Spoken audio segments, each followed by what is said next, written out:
So in 1982, Johnson & Johnson had a big problem on their hands. It was discovered that, unfortunately, some deranged man or woman laced Tylenol capsules with potassium cyanide, which is a deadly poison.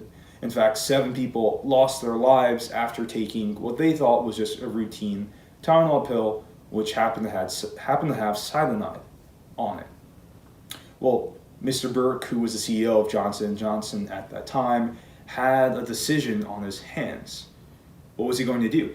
So the story goes that with the data and further analysis, Burke probably would have been able to figure out which bottles of Tylenol actually were contaminated and which ones didn't have too much of a threat of that. In fact, all these cases were in Chicago. But Burke decided that it wasn't worth the risk. Why save some money, help the bottom line, try to isolate where are these bottles, whereas meanwhile maybe someone else takes this and dies. And so instead what he did, he issued a nationwide recall of every single Tylenol bottle. And he went further than that. He also went around and had public press conferences and really made sure the American public knew what was going on.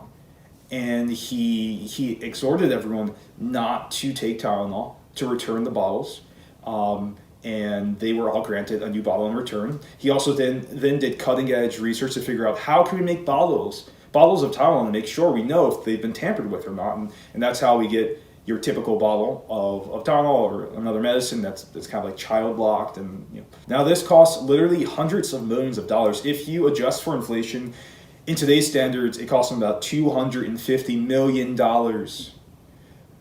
But he said, what's that compared to just one life? And that's why I wanted to pick James E. Burke, because I think he highlights very well this virtue of justice.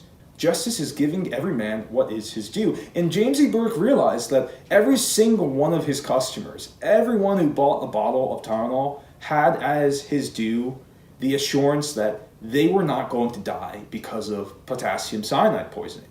This is what was simply owed to them. And it didn't matter how much it cost, it didn't matter how much it was going to hurt the bottom line. He had to give each man what was his due.